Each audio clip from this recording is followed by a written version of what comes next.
জুলাই হত্যা মামলা করলো সরকারি বাহিনী, নির্দেশ দিল সরকার। সেই জন্যই তো আমরা এই যাচাই বাছাই করতেছি এখন। যে অন্তর্বর্তীকালীন সরকারের সময় যে হাজার হাজার মানুষের নামে যে মামলা দিচ্ছে, এই মামলাগুলো জেলা কমিটি আপনাদের কাছে পাঠাবে। এর কি কোনো ডেডলাইন আছে যে কতদিনের মধ্যে তারা যাচাই বাছাই করে পাঠাবে স্বরাষ্ট্র মন্ত্রণালয়কে? আবার আপনারা কতদিনের মধ্যে জিনিসটা সিদ্ধান্ত নেবেন? আমরা বলেছি যথাশীঘ্র, এবং মৌখিকভাবে জানিয়েছি সর্বোচ্চ 1 মাসের ভিতরে পাঠাতে। যদি কোনো কোনো ক্ষেত্রে কেউ বিলম্বিত করে থাকে, আমরা ন্যায় বিচারের স্বার্থে হয়তো সেটা বিবেচনা করব পরে আসলেও। সেটার জন্য কোনো হার্ড অ্যান্ড ফাস্ট রুল নাই। তবে আশা করি যারা মামলা প্রত্যাহার চান তারা তো বিলম্ব করবেন না। যে মাননীয় মন্ত্রী 5 আগস্টের পরে বেশ কয়েকজন সাংবাদিককে গ্রেপ্তার করা হয়েছে, তারা যদি কোনো অন্যায় থাকে তাদের বিচারের মুখোমুখি করেন, আপত্তি নাই। কিন্তু তাদেরকে হত্যা মামলায়, জুলাই হত্যা মামলায় আসামি করা হয়েছে।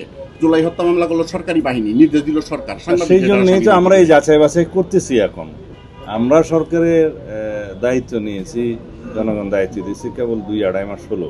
এর ভিতরে যে সমস্ত উদ্যোগ নেওয়া হয়েছে, প্রথম দিকেই এটা উদ্যোগ নেওয়া হয়েছে। তো এই যাচাই বাছাই কমিটি যেটা করা হয়েছে, তাদের মাধ্যমে যদি এটা আসে তাহলে আমাদের জন্য সিদ্ধান্ত নিতে সুবিধা হবে। তাছাড়া ইতিমধ্যে সিআরপিসির 173 যেটা সংশোধন করা হয়েছে, তার মাধ্যমেও অনেকে নিষ্কৃতি পেয়েছে, রিলিফ পেয়েছে। তারা সেখানেও আবেদন করতে পারে, অথবা আমাদের নজরে আনলে আমরা সেটা দেখব।